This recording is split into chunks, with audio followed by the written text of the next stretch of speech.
Hello. I'm not sure how loud to project myself because that music was loud. How you doing, man? How you doing? I'm Welcome to doing Over good. the How about Marvel you? Hawkeye, by the way. Yeah, sorry. Say the name of the show, then we'll find out how you are. You're doing good. Tell everyone who you are. Tell me who you are because this is the first time we're formally meeting. Yeah, it's good to see you. I'm actually John from Movie Lovers Unite. I have a podcast called Movie Lovers Unite, and I also have a YouTube channel as well underneath the same brand name. And of course, I'm also on Instagram, Pinterest, and also Instagram underneath the same brand name. So, anybody wants to follow me or whatever, that's where you guys can follow me at. But it's great to be here and talking Hawkeye and all that other stuff. Yeah, so obviously we didn't have you on last week. So in in the interest of getting to know you for both our viewer, maybe, and myself, how did you get on? Give us your overall thoughts with the first two episodes that we saw last week and how you felt coming into this week. To be honest with you, I felt like the first episode for me, I felt like I was like Clint Eastwood, where I felt like, okay, this is just too much for me. Then again, I was tired. So I went on ahead, rewatched the first episode. I wound up liking the first episode the second go around. Then I got into the second episode. The second episode I wasn't sold on. I was felt like it was too campy for me and everything. It Right. felt like 90s dialogue, very cheesy, very on the nose, and it kept pulling me away from it and everything. Everything with Clint was great, but whenever you have Kate and Clint together, it just didn't feel like a mesh well that together to me. The chemistry to me wasn't that balanced out. Then Yeah. also too seeing that Kate is actually speculating that maybe her mom's future husband might be the killer. I'm like, really? Can we make it that more obvious? Yeah. He looks like Wario for He was crying out literally loud. twirling his fucking moustache. He's a sword collector, so yeah. Um, not subtle, not subtle. No, and it's The like, Lost oh, Boys you the collect same. swords, so you must be the killer. I'm like, what? Yeah, and we don't get any of his story because that's kind of one of the things that I was actually kind of, as much as I don't like the character as of yet, I kind of want to know more to see if there's like some more motivation or kind of substance to him other than I'm just a rich ass who likes collecting super people weapons and costumes just because you know there's like souvenirs or trophies or whatever, which as I said last week, um, I just didn't feel like that was getting the suit back from a crazy collector person was enough of a stake really to justify the kind of like, the intense like espionage tones they kind of trying to go for, like you say, like the Winter Soldier Right. feel, but then they keep undercutting it. Not only have they kind of got like I want to say it's a weak basis for the story, it's a little bit of a weak basis for the story, but Right. then at least then rely on like the heavier tone as opposed to then throwing in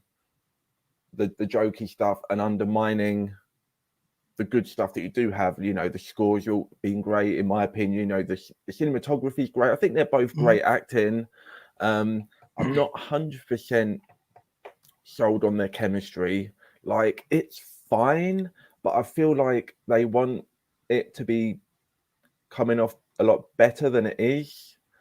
I I don't feel like know. that they try and do like a buddy cop thing, like what they were trying to do with, of course, coming off of the Winter Soldier kind of vibes and stuff like Yes. that we got between Sam and the Winter Soldier.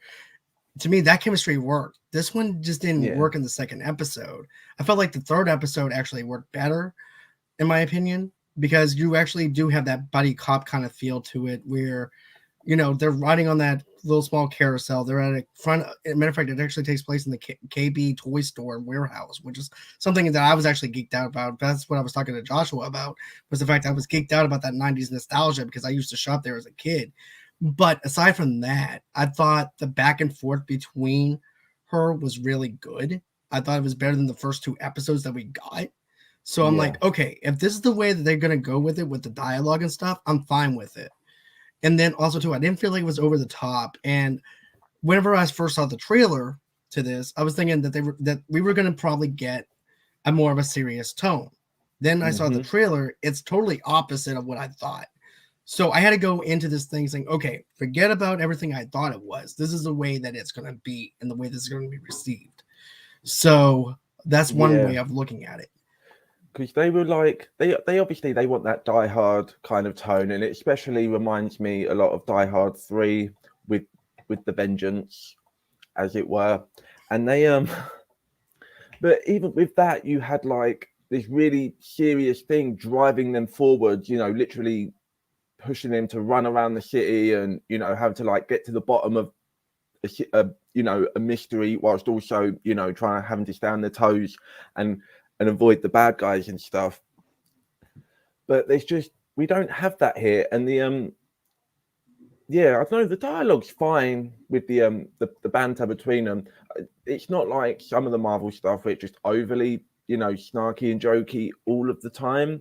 I feel like they very intentionally understated it, but then by the same time, is that it means they're also not taking any big swings, so there's no like really like memorable, quotable, you know, jokes or lines of dialogue that are kind of hitting you throughout the episode. So I just feel like they're treading too carefully in kind of just lightly in these two or three different tones. They're not really, as opposed to like a WandaVision, you know, that just fully embraced and leaned into what it was. And if you didn't like it, you didn't like it. And if you did, great. And then if you stick with it till the end, you still get your super battle, you know?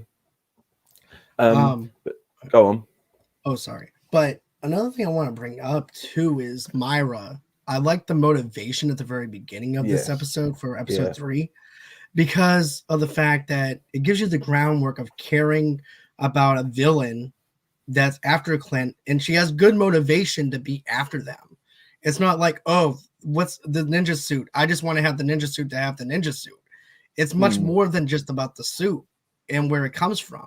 It's about the fact that it's about this dangerous Ronin character that so happens to be Clint dressed up as and everything, and she thinks it's this person's risen back up. Instead, it was, I believe, it was just Clint from In-Game and stuff like that. That was actually Ronin, and basically he winded up taking out her own parents' goons and stuff.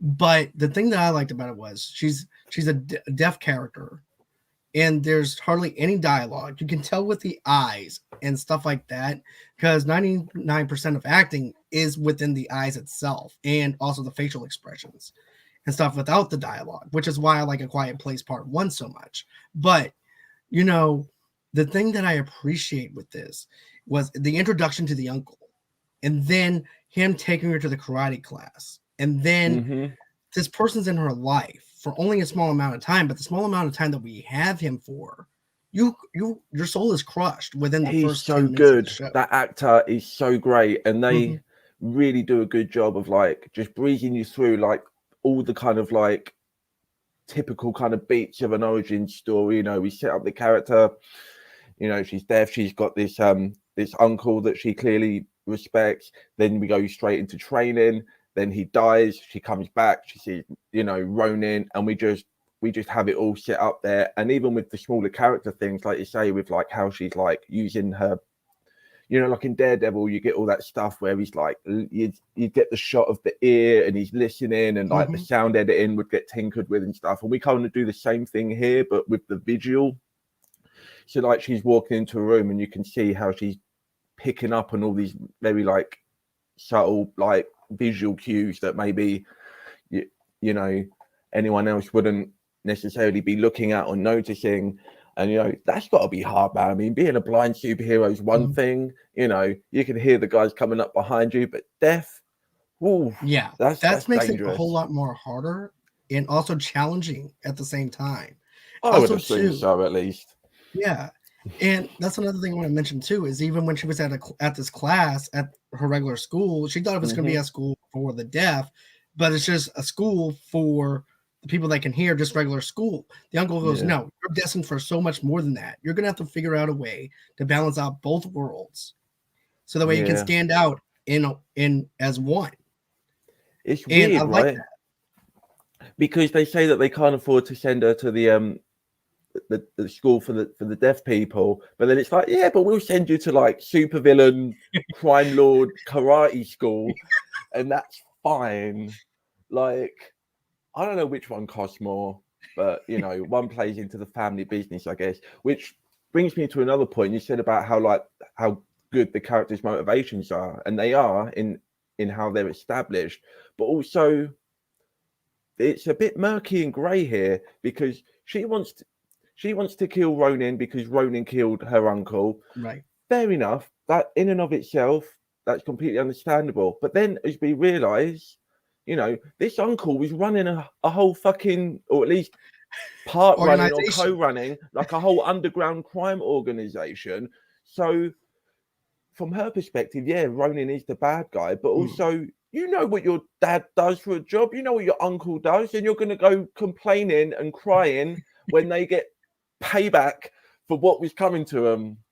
And I'm not advocating for vigilante justice. So Right.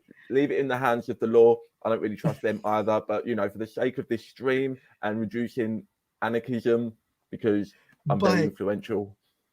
Go on. here's the thing, though, with this. Okay, so it goes back over to the Walking Dead side of me, where Carol and Daryl are talking, and she looks at Daryl. She said, "Daryl, are we the heroes in somebody else's story, or are we the villains in somebody else's story?" And to her, that's the villain. For Yeah, of Ronan, course. he's the hero in his story. Yeah. So I you mean, have the visualization he of the character, huh? yeah, because he knows he wasn't exactly heroic. There's obviously some wrestling with some of the stuff, which I don't think we get enough of.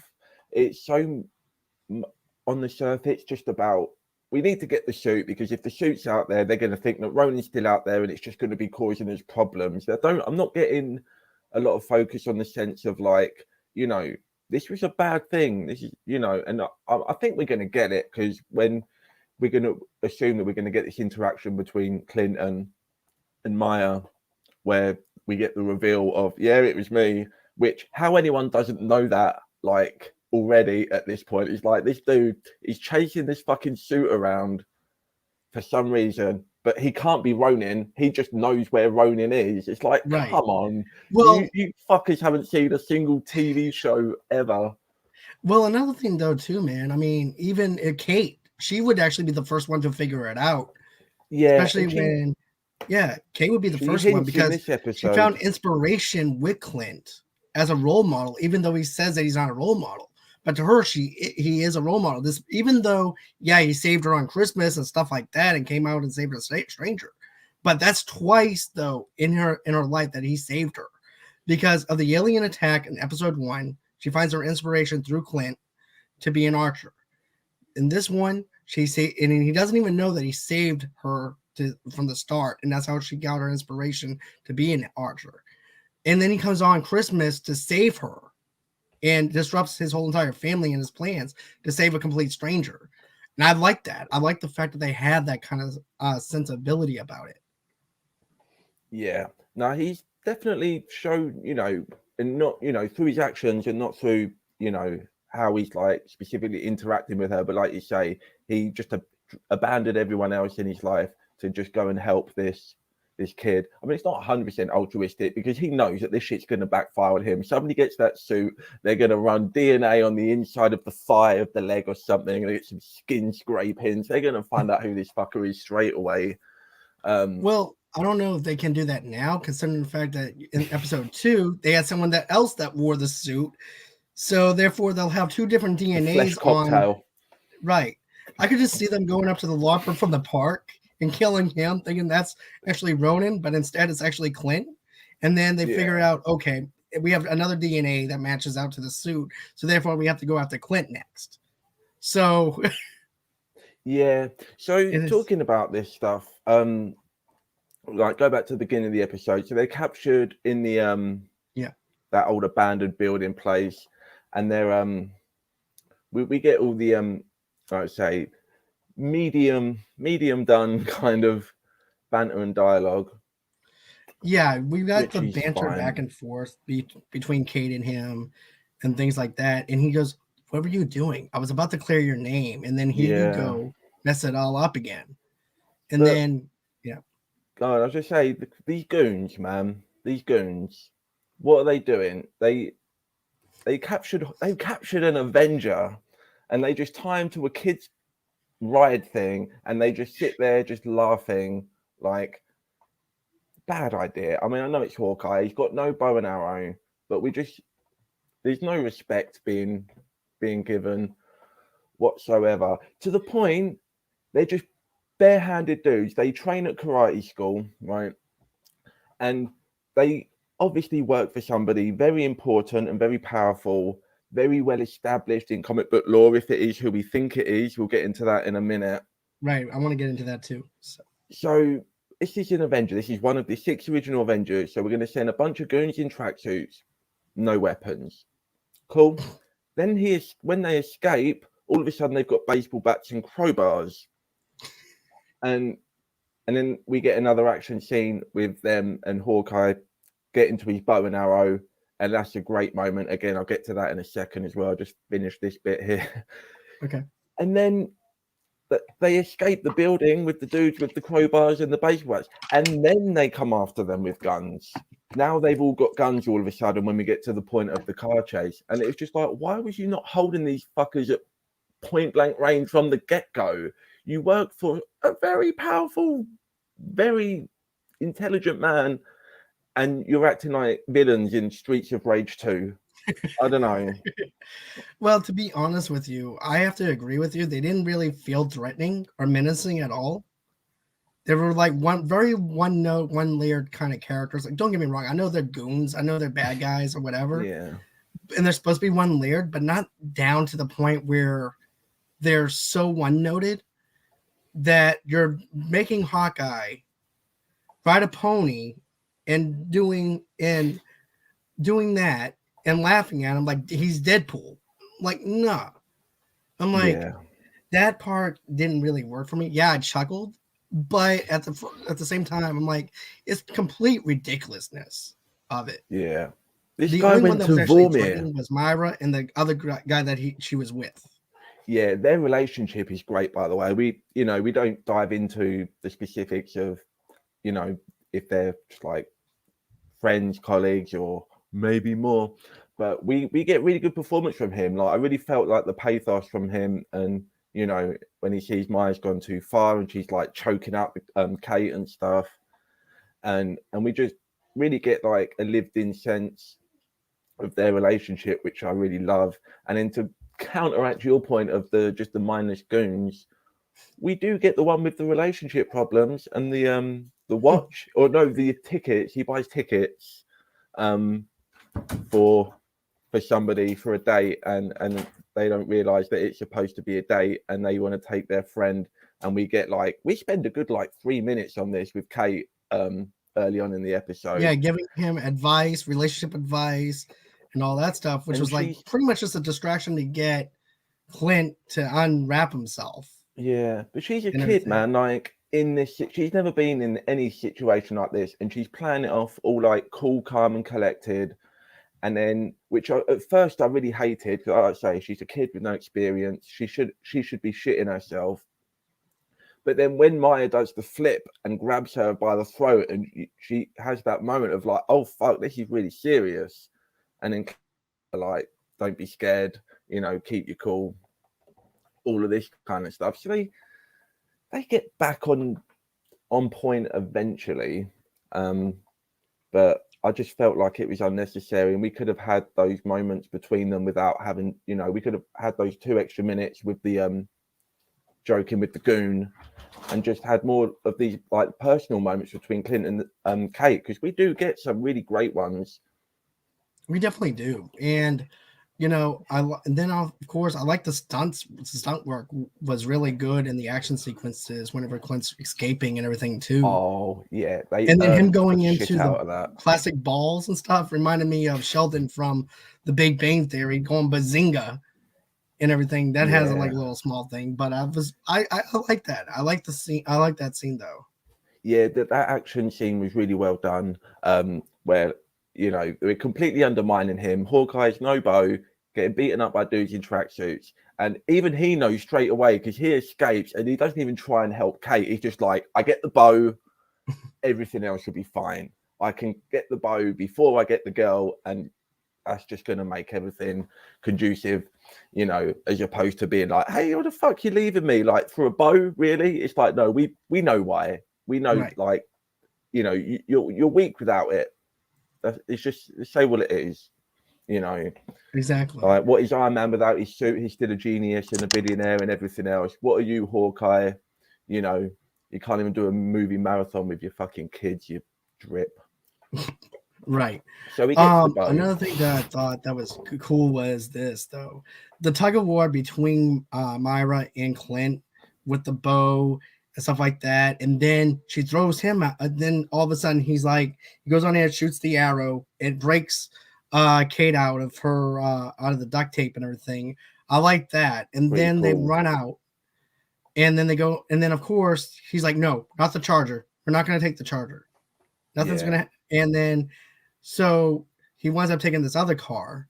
And then, like you mentioned before, next thing you know, you see brass knuckles. You see everything that goons are supposed to have. All of just sudden just comes out of the woodwork. It's like, wait, you're supposed to be threatening. That should have happened within as soon as you guys caught these guys. As soon as you caught Kate and also Clint. They should have been surrounded. After they escape. Yeah, it should have been airtight security from the get-go. But as we get into this car chase, though, we get some fun stuff here. You know, I'm a comic book fan, and I like some games. And there's a little game called Marvel vs. Capcom 3 where Hawkeye is a playable character. Anyone's ever played this game, it's the best. Every combo for Hawkeye, every different combination of buttons that you can think of to press does a different kind of fucking arrow. And that's the kind of Hawkeye that I've wanted to see in these things. Instead, we just got grappling hook man with a bow. And we get them all. We get this whole bit in the car. I don't know what arrows are which. You need to label them. Not that one, not that one, not that one. Here, you try this one. So I was geeking out over that. But then I don't know. This whole scene is great. This whole chase scene, the thing they do with the camera moving around inside the car, we do that one-shot thing, is great. But I feel like, I don't know, I sense the stretch of the budget in this, because some of the shots and some of the moments are really well done, and there seems to be like interspliced with some where like the effects just really weren't up to the same standard. It looks like there was reshoots, adding in some extra lines with Kate and stuff, because some of the stuff just looks so green screened when Kate's hanging out the car, but some of it looks great. Some of it looked really like hyper realistic, and you know, reminded me of like Kingsman and the church scene and stuff like that, with the way the camera was moving with the action. And I just feel like they couldn't stretch that to do that for the whole show, or at least the whole set piece, because that would have really had me engrossed. But when we kept cutting to like the cartoony stuff with the effects on the arrows, you know, like the purple crap, the green gas, it just looked like, you know, like a Roadrunner cartoon in some parts. So I don't know if that was just me. Did you get that feeling? Okay, so I'm gonna get into that bit in a minute, but I just want to go off of the car chase and stuff like that. I thought the car chase scene was really good. The one shot inside the car, I loved it. It was like being on a ride at Universal Studios, and you're in the car with them. It puts you at. Here's the thing, you know, at that point, I don't even feel like I'm watching the movie. I feel like I'm in character with them, watch and being inside the car with them as this is going down. And I like that. I like feeling like I'm in this and I'm part of this, rather than just me laying on the bed watching the show. I actually felt like I was part of it. But to be honest with you, I didn't feel like that scene took me out of anything. I didn't really feel like that was like 2 reshoots or something like that. I felt like it worked for me. As far as the arrows go, it kind of reminds me of the show Arrow in a sense, where they have different arrows for different things, which I feel like with Clint, was that? I said that makes sense. Yeah. Well, here's the thing though. With Clint, I kind of figured that they would go with different arrows for different things, because Clint is an archer, so he has to have different styles of actually doing different things. I just didn't know what each arrow would do, in a sense, or if, like for instance, the smoke bomb, I thought that was good. Then you have the puffy purple thing that happens. The Ivan Ooze arrow, because Yeah. I've been thinking about it. Anyone gets that reference, let me know. Ivan Ooze, let's go. Go Power Rangers. But but you know, I didn't mind that because I felt like the arrows is what represented the character, and because it represented who Hawkeye is, I was okay with that because of the fact that that's who Clint is. Now, if it was any other character, like for instance, like Thor shooting the arrow and stuff like that, I'm like, no, dude, that's not you. Yeah. That's not your character. That would take me out. But if it was, since it's Hawkeye and you're also dealing with Kate Bishop, who's also an archer, it goes hand in hand. Also, too, Clint Arrow and also. arrow. Another thing, though, too, I want to mention is this: Clint also doesn't have his hearing aid in because Yeah. Myra winds up crushing it. So he's driving death while all this is going on. So I thought they played off the narrative really good with that. Yeah, so the thing with the arrows, I don't know, it's just some of the stuff, like I say, they lean into this slightly whimsical, almost like you say, like 90s Disney Channel-y kind of vibe, and then some of the stuff is like getting real close right up to like that Winter Soldier, you know, thriller vibe. And I just, if they would have just leaned into like the Christmassy, like the happy kind of fun adventure angle, then that wouldn't have bothered me. I don't know, I just felt like that was a bit jarring. But I do want to talk about this hearing aid thing. You think Okay. you think they were consistent with how they treated that angle? You think because maybe sometimes it was like they were trying to like mince it for jokes, and then other times they wanted to like implement it like in a more dramatic way into like the action and the narrative. And I just felt sometimes they went a little bit silly with it, where she keeps repeating, like where she keeps trying to talk to him, even though he's told her like 3 times already, and she knows the situation, but they have to keep doing the bit of, I can't hear what you're saying. Oh, it's quiet and the camera's on your face, but I can't hear what you're saying. And I'm going to say the same thing back to you. And we don't know what the other one, you know, I feel like they really skirted, you know, close to being too flippant with that. I'm not the right person to speak on such matters, but that was my take. You see, for the seriousness of it, I'll get into the seriousness of the hearing aid and then go into the comical Yeah, aspect of it. because there's The one really seriousness great of it is the serious fact moment. that Clint can't hear without the hearing aid. And then Myra winds up confronting him. It's like, you use technology as a way to save yourself from your hearing. Yeah, Me, and on he the other hand, immediately is, thinks she's talking about the arrows when she says that. He's like, it's a bow and you arrow. see, She's like, no, this. you see, I was thinking the other way around. I was thinking she was talking to Kate because she relies on technology. But see it reflect back on Clint using the technology for his hearing aid. I didn't think about that. And it's like, you know what? I'm the most dangerous woman here because of the fact that I don't need electronics or anything like that to help me with my hearing aids. I can analyze you, read your lips, do your body movements. With any of that, I'm the most lethal person here. You're relying on only on one thing to help you. Me, I don't need that. That makes me the most dangerous woman that you're ever going to be faced with right now. That's what I got out of that. Now, as far as the silliness inside the car and stuff like that, imagine that your uncle or someone, for instance, ends up forgetting their hearing aid at home. And you're talking to them as if they have their hearing aid on them when they don't. And you forget that your uncle, who's deaf, forgot it at home. So therefore, he has to keep repeating, I left my hearing aid at home. I can't understand you. So I'm thinking it's the fact that Kate forgot that Clint can't hear. So therefore, they're playing off the narrative of that. Yeah, I just think that obviously, you know, you're in the heat of the moment, you're in a stressful situation. You just met the dude a couple of days ago. You didn't even know he had a hearing aid, and now he's lost it. So I get that you could maybe forget that that was the case, but we as the audience haven't forgotten that, and it just felt like they were just hitting us with that same information to the point where it's like, are they playing that for a joke of like just, you know, the repetition of the same like moment, you know? And and I don't think they was. I just think that maybe it was a little bit unnecessary. I don't know, just kind of underselling the audience a little bit. Like, we get it, we know, and you could keep doing the moments with the quietness and the lip reading and the miscommunication stuff, but you just didn't have to keep reminding us why you were doing that. But I don't know.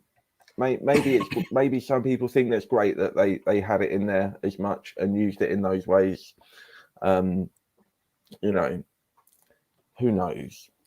Well, for me, I laughed at it. I didn't really feel like it was too much or anything like that. It was perfect for me, but I can understand how it could be repetitive for some people.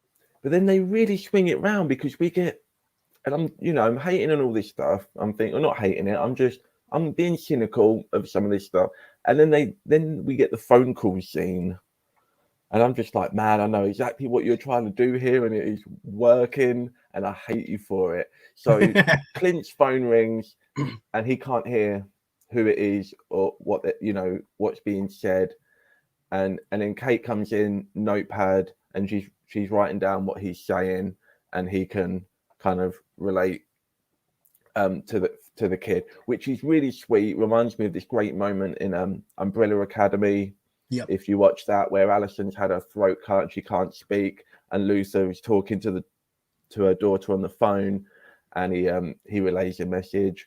Or even like another thing that it made me think of was, because like everyone's got Spider-Man on the brain lately, but the scene in Spider-Man 1 or 2 where Peter Parker has the phone call and she hangs up, and then he carries on having the phone call, and kind of you get a nice emotional moment. So really, I knew exactly what they were doing. They were playing me like a harp, and I let it happen. I thought that was a really nice payoff, but it still, I felt like that would have been better if we hadn't have just been like making jokes about it and stuff. And when they're sitting on the train, like that's some great stuff. I don't want to talk about this train stuff because did it just remind you of just the Spider-Man, but Spider-Man Homecoming, all those shots of them riding like the subway and all of that stuff.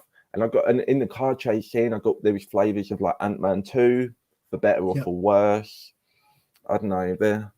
They're definitely, let's say, they're leaning into the light-hearted movies and the more serious movies tone, and they're just trying to reach for both. And it's, I'm not laughing out loud as much as I would have done for like a WandaVision or Falcon and Winter Soldier, and I'm not feeling the gut punches that I maybe felt in some of Falcon and Winter Soldier, and again WandaVision, and even Loki. Loki wasn't afraid to just have a weird tone and kind of just stick to it and have a lot of just talking and not a lot of action, and that worked out in the end. Because by the time we got all the answers at the end, I think for the most part everyone felt satisfied. But talking about answers, who is this uncle character we're dealing with here? I'm still thinking it's Fisk. Yeah. And Josh and I talked about that too, but I was thinking he was going to be introduced in Falcon and the Winter Soldier because it's so obvious with the mansions and stuff like that. And even in that underground, to me, the underground black market also has a feel of Fisk as well. Yeah. Because it's also, I think, it might be the same condo or suit that he would live in. But here's the thing with this show, if you actually look at whenever she's in the karate place and he lifts her chin up, you can see that there's a hand that's bigger than she is. The suit looks like it belongs on a bigger person. It makes sense that it's Fisk hiding out in the underground world, rising up as a phoenix from the ashes and being the kingpin.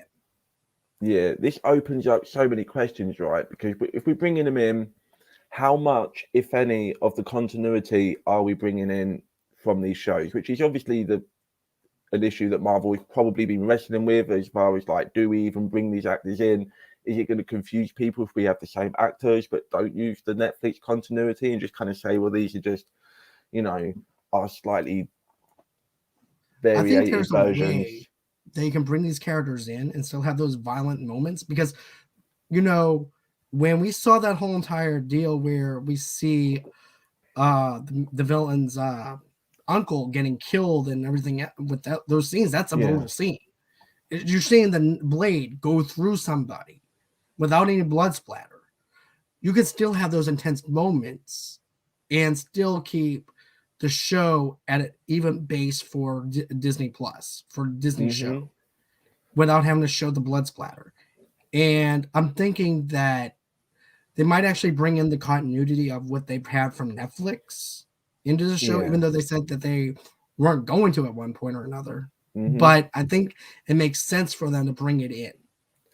Because there were mentions of things that happened in the very first Avengers movie. Yeah. Do you think that this this Kingpin, this Fisk, he has already interacted with a Daredevil, even if it's a slightly different one than what we used to in the shows? Obviously, it'll still be the Charlie Cox version, but has this Fisk already battled with Daredevil, or is he literally just coming up as at the beginning of his organized crime career, or like you say, is he rebuilding after having everything toppled?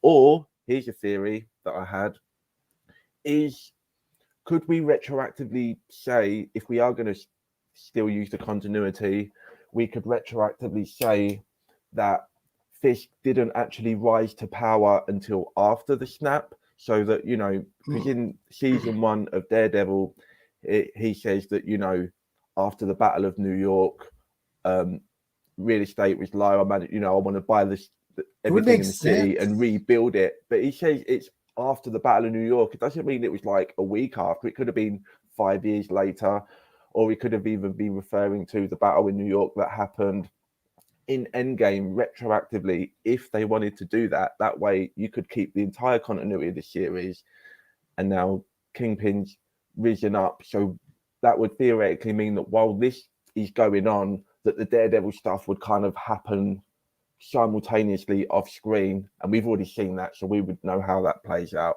and then we're all up to speed. I don't know, what would you prefer, and what do you think how do you think they're gonna handle this? You see, that actually does make sense on your theory, because of the fact that you don't have any big criminals coming up. Because Hawkeye or Ronin took them all out as well, right? So that could add an extra like layer into what the Kingpin was doing before. Not only is he taking over in the physical, you know, buying all the buildings and stuff, but he's filling that void because Ronin killed all the other crime dudes.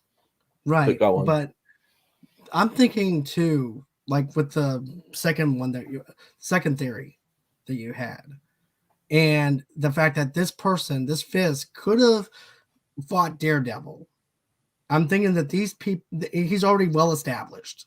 Because if he wasn't well established, he wouldn't have a black market deal going on underneath his own roof.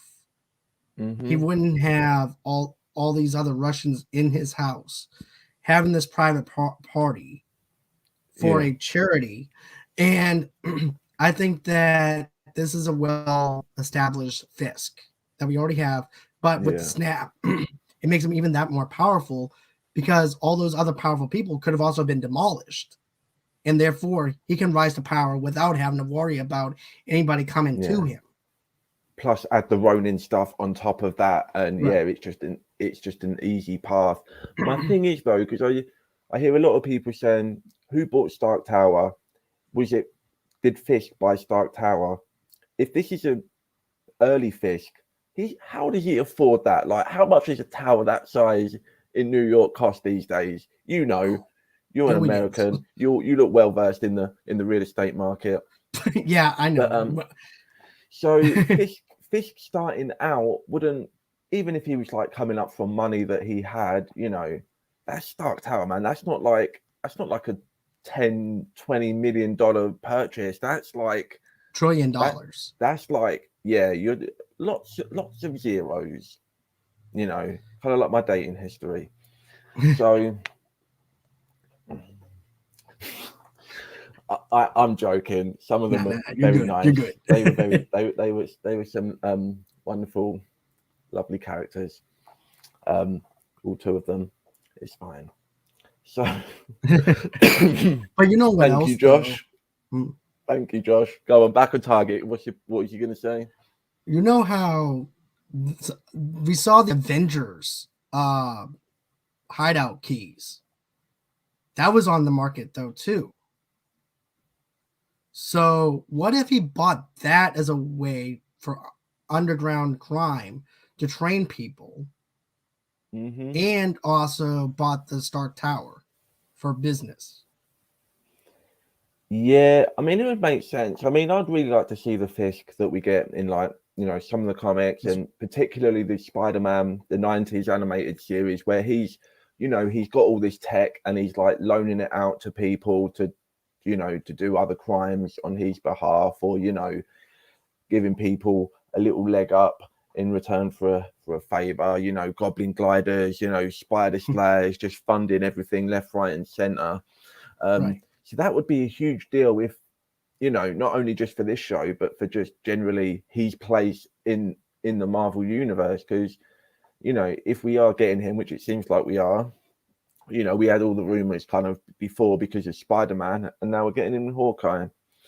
But I never imagined that he would be, you know, that level of, like, you know, he's got his fingers in all these pies. He could show up in any movie. You know, he could be dealing with, you know, making spider slayers, or funding, you know, like getting resources for like a Titanium Man, or, you know, all these random characters like, you know, MODOK and AIM and all of these things. Like, and I love D'Onofrio. I'd love to see him ongoing. I just don't know. And we kind of, you know, to touch back on what we said about the beginning, like, how much is this show really going to affect anything else? And are we going to really use this show as a platform to establish such a major threat? If he's that big a threat that he's buying Stark Tower and he's running New York City, then, like, we're just going straight to 11, you know? Is that going to be too much? We're dealing with multiverse stuff. We've got Eternals running around. We've got the Shang-Chi. It's just too many different kind of circles in the Venn diagram. Here's why I don't think that's too many building blocks for that. Because I think that you can actually keep this separate from everything going on within the multiverse stuff. You know, I think that you can have the continuity within Hawkeye and Fisk and all that stuff, and you can have that later on. Yeah. And then just focus on, like, later on, come back to it, and then focus just on the multiverse stuff. Yeah. And Hawkeye knows who Fisk is. Well, he doesn't know who he is, but he knows that there's somebody. He knows that there's somebody who's working above Maya. Is that for me? Tell them I'll pick it up on Thursday.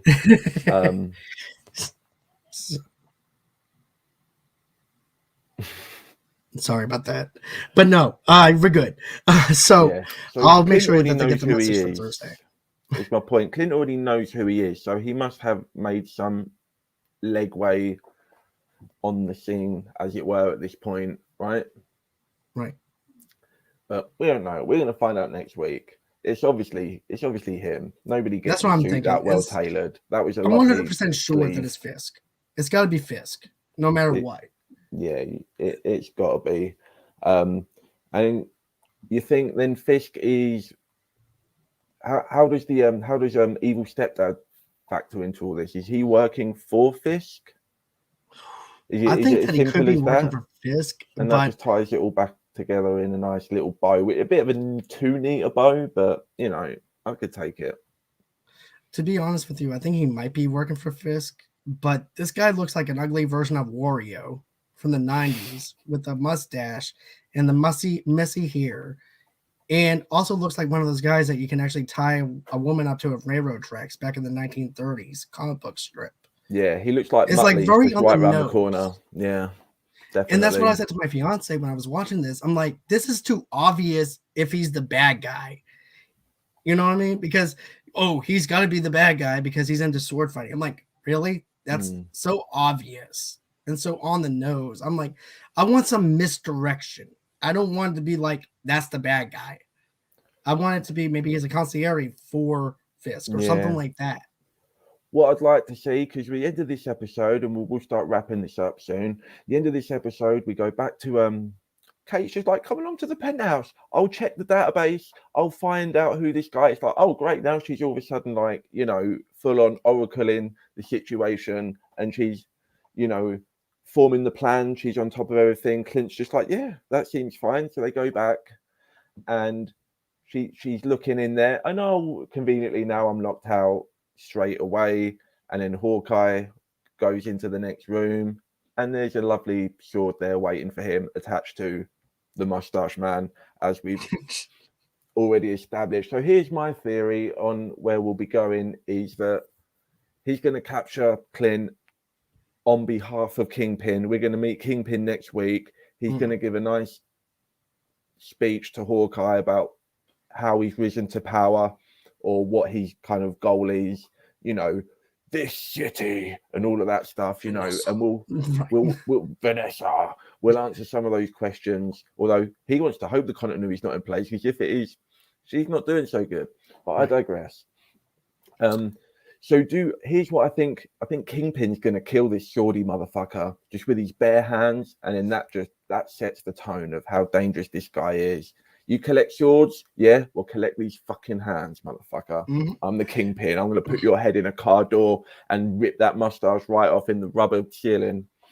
He'll just tear the dude's head off without even questioning about it and stuff like that. Down an elevator shaft. Also, you know what would be interesting if he kills the mustache dude in front of Kate and the mother to show some fear into who he actually is. I think that's exactly what we're going to do. And I know these wasn't Marvel Studios, but a lot of the Marvel shows, a lot of TV shows in general, have an annoying habit of doing that thing where they set up like, this is the main villain, and then halfway through the season they get killed, and then somebody else steps into the power vacuum. They've done it in a bunch of the Netflix shows. They did it in Iron Fist. They did it in Defenders. They did it in Luke Cage. Where Cottonmouth dies in like episode 6, and then the sister takes over. It's a trope that we see a lot. So I'm kind of bummed about it if they do that. But also, if anyone's going to use a trope, it's my man, Wilson Fisk. I'll let him crush my head if he wants to. That's one hot crime lord. What can I say? Exactly. But remember what they say about meeting your heroes, though. It's not... You heard it here first, everyone. Wilson Fisk is my hero. I voted for Wilson Fisk. I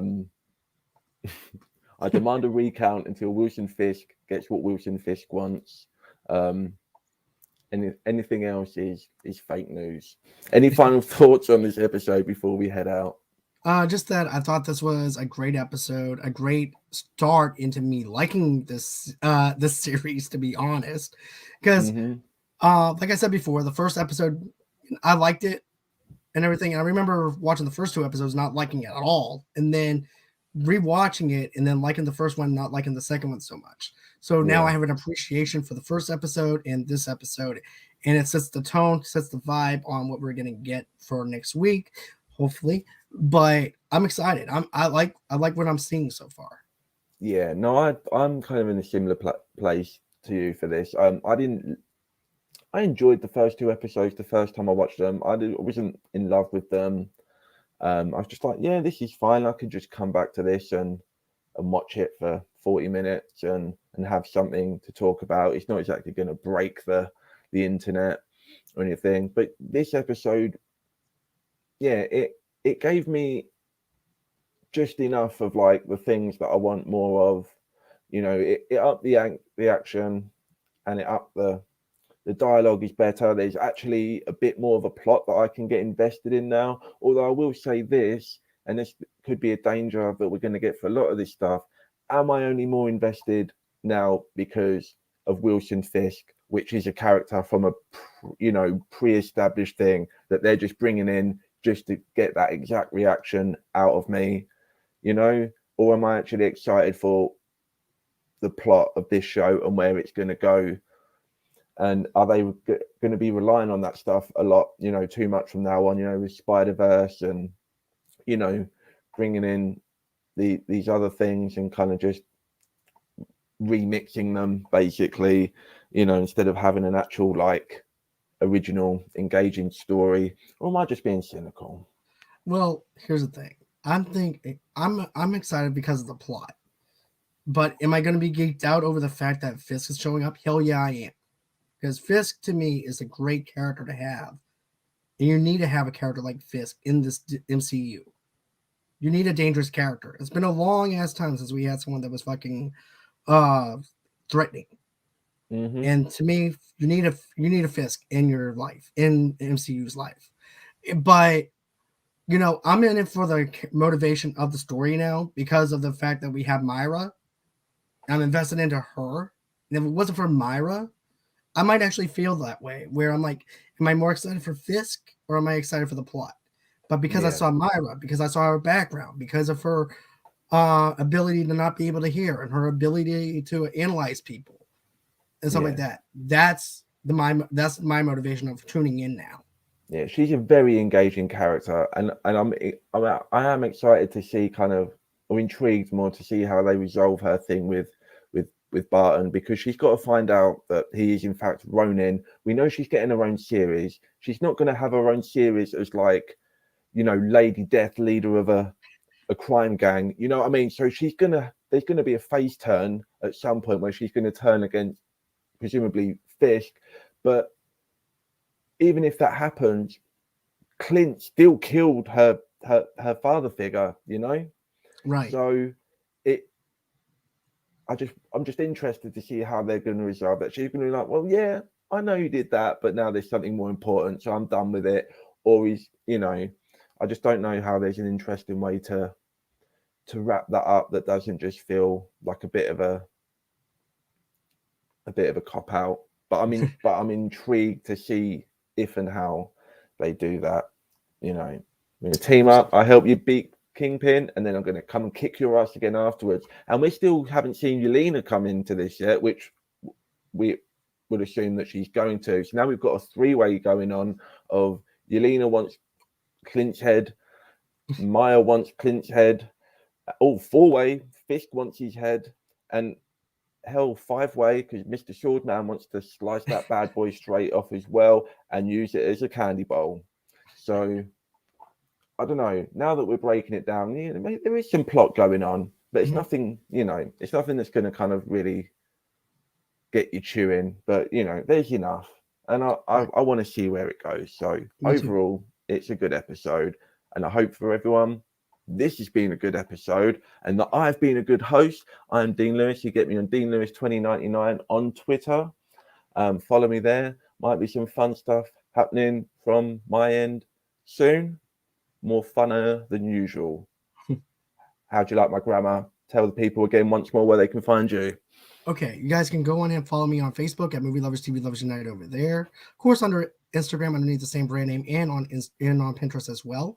You can also get an audio only podcast wherever you guys get your major podcasts from. Then, of course, guys, you can also follow me on TikTok at Movie Lovers Unit 0 over there. Twitter, Movie Lovers Unit over there as well. Then if you want to reach out to me, a sponsor, or would like to be on the show, all you have to do is reach out to me at movieloversunite@gmail.com, and that's where you can reach out to me at. And then, of course, if you want to donate to the page, you guys don't have to. Just subscribe over to the channel. That's good enough. But if you choose to do so, just go ahead, go to GoFundMe.com/Movie Lovers Podcast, and that's how you can donate $5 to $10 to the channel that way. But thanks again for having me. This has been a blast talking Hawkeye with you. Yeah, I'm glad to have somebody on to interact with me and go back and forth about this show, because my God, there's not enough meat to do it by myself. That is not a double entendre. Good night. See everyone next week. See you.